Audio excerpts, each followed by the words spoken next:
शामली जनपद में मतगणना की तैयारी पूरी कर ली गई है। आदर्श मंडी क्षेत्र के नवीन मंडी स्थल पर पूरी मतगणना प्रक्रिया कल सुबह 7 बजे से आरंभ की जाएगी। तीनों विधानसभा मतगणना के लिए अलग अलग स्थान पंडाल में निर्धारित किए गए हैं और प्रत्येक विधानसभा में 14-14 टेबल लगाए गए हैं। जिले में मतगणना प्रक्रिया के बारे में जिला अधिकारी जसजीत कौर ने प्रेस वार्ता करते हुए बताया कि सबसे पहले पोस्टल बैलेट पेपर की गिनती की जाएगी। उसके बाद सुबह 8:30 बजे स्ट्रांग रूम में ईवीएम मशीन निकालकर उनकी गिनती आरंभ कर दी जाएगी। सुरक्षा व्यवस्था के लिए काफ़ी पुख्ता इंतजाम किए गए हैं। विपक्षी दलों द्वारा गड़बड़ी की आशंका का स्पष्टीकरण देते हुए जिला अधिकारी ने बताया कि विभिन्न दलों के प्रत्याशियों के साथ बैठक कर ली गई है।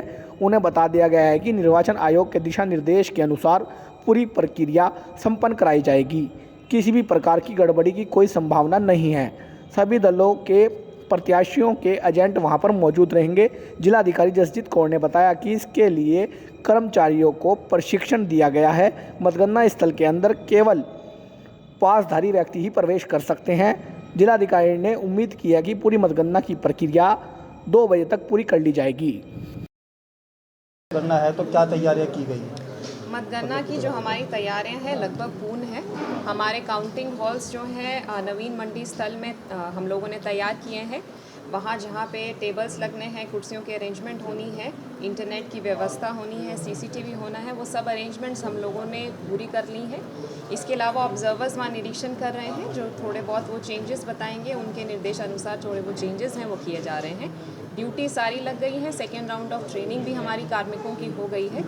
इसके अलावा जो वहाँ पे पुलिस और सिक्योरिटी के लोग रहेंगे उनकी ब्रीफिंग भी मेरे द्वारा और कप्तान साहब द्वारा करी जा चुकी है। तो सभी तैयारियाँ जो हमारी हैं इन प्लेस हैं। तो कितने हॉल बनाए गए? 3 विधानसभा है। 3 विधानसभा हैं और 3 हमारे हॉल हैं। उसके लिए वहाँ पे 14+1 टेबल रहेगी। इसके अलावा जो ETPBS होता है उसकी स्कैनिंग के लिए टेबल लगेंगे अलग से, और पोस्टल बैलेट की काउंटिंग के लिए टेबल की व्यवस्था की जाएगी। बाकी RO का टेबल और टैबुलेशन का टेबल रहेगा। सभी ROs ने जो अलग अलग पार्टी के कैंडिडेट्स हैं उनके द्वारा जो एजेंट्स की डिमांड करी गई थी उन सबको एजेंट्स के लिए पास भी जारी कर दिए गए हैं। हम बताया जाता है कि जो गठबंधन प्रत्याशी हैं उनके जो कार्यकर्ता हैं वो लगातार प्रशासन पे आरोप लगा रहे हैं कि गड़बड़ी कराएंगे। उसको लेकर के प्रशासन कितना सचेत? देखिए, हमारे कई बार मीटिंग हुई है जितने हमारे कैंडिडेट्स हैं या पॉलिटिकल पार्टी के लोग हैं, और हम लोगों ने बहुत उनको क्लैरिफाई किया है क्लियरली, और सबको क्लियर कर दिया गया है कि जो हमारी ECI की गाइडलाइंस हैं उसी के तहत कार्रवाई होगी। किसी भी तरह की कोई भी बायस्ड कार्रवाई नहीं होगी। ये हम लोगों ने क्लियरिफाई कर दिया है। तो मेरे ख्याल से इस प्रकार की कोई भी समस्या आगे नहीं आएगी। प्रत्याशियों द्वारा अलग से टेबल की व्यवस्था कराने की मांग की गई थी, तो क्या किया गया? RO टेबल के पास में हम लोगों ने एक टेबल की अरेंजमेंट करी है। वो गाइडलाइंस में भी होता है, जहाँ पे कैंडिडेट या उनका इलेक्शन एजेंट जो है उनमें से एक व्यक्ति बैठ सकता है। वो अरेंजमेंट करा दी गई है। बैलेट पेपर की गिनती शुरुआत में होगी या लास्ट? हाँ जी, सुबह 8 बजे पहले बैलेट पेपर की काउंटिंग जो है वो स्टार्ट की जाएगी। उसके बाद आधे घंटे बाद हम लोग EVM की काउंटिंग स्टार्ट कर देंगे। लगभग 8:30 बजे वो स्टार्ट हो जाएगी। हमारी तीनों विधानसभा में 25, 26 और 27 राउंड हैं, जो 2 से 3 बजे तक हमें लगता है कि हम उसकी काउंटिंग कंप्लीट करा पाएंगे। मैडम, आपके द्वारा एक बात कही गई कि लास्ट में 3 मशीन या 4 मशीनों की गिनती, वो क्या है?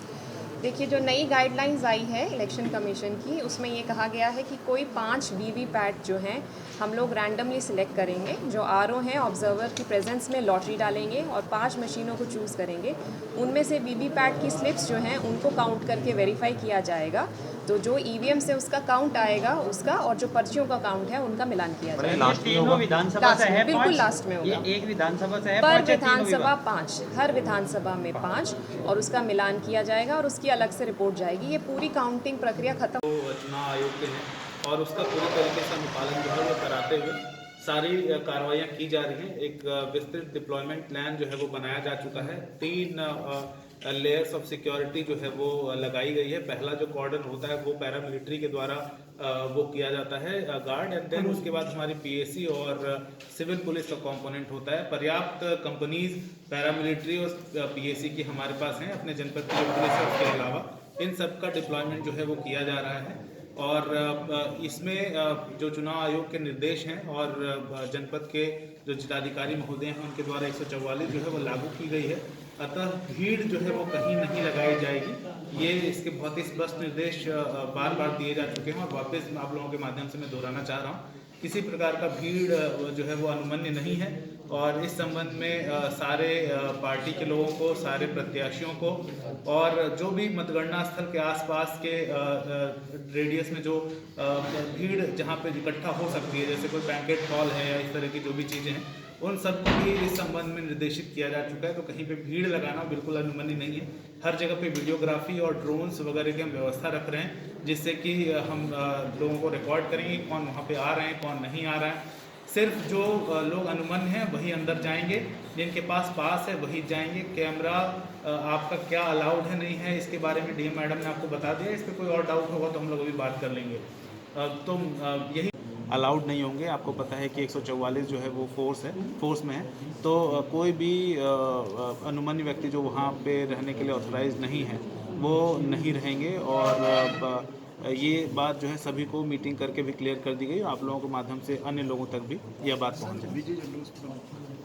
विजय जुलूस जैसा कि माननीय चुनाव आयोग का गाइडलाइन है, निर्देश है, विजय जुलूस बिल्कुल प्रतिबंधित है और विजय जुलूस बिल्कुल नहीं निकालना अलाउड है। और इस संबंध में भी सभी को ऑलरेडी निर्देशित किया है। ट्रिपल लेयर की सुरक्षा व्यवस्था की गई है, तीनों लेयर में किस प्रकार को और कौन सी फोर्सेज लगाई गई? देखिए, आइसोलेशन जो कॉर्डन होता है उसमें पैरामिलिट्री फोर्स रहती है और उसके अलावा जो इनर कॉर्डन है वहाँ पे पीएसी और सिविल पुलिस है, और उसके अलावा जो आउटर कॉर्डन है वहाँ पर हमारे सिविल पुलिस के कंपोनेंट है। इसके अलावा जो लॉ एंड ऑर्डर ड्यूटीज़ हैं उसमें भी पैरामिलिट्री, पीएसी और सिविल पुलिस के कंपोनेंट्स पूरे जनपद भर में डिप्लॉयड है। अच्छा, किसान संगठनों द्वारा भी कहा गया है कि लोगों को पहुंचने के लिए मतगणना स्थल पर उसके रोकने के लिए क्या इंतजाम? देखिए, उन लोगों से लगातार हम लोगों की वार्ता जो है वो हुई है और वो खुद भी अब इस चीज़ को डिस्करेज कर रहे हैं कि ऐसी कोई भीड़ भाड़ या इस तरह की कोई बात ना हो। और जो हमारा सैनिटाइज जोन है वहाँ पर ना तो कोई अनऑथराइज आदमी अनुमन्य है और ना कोई वाहन।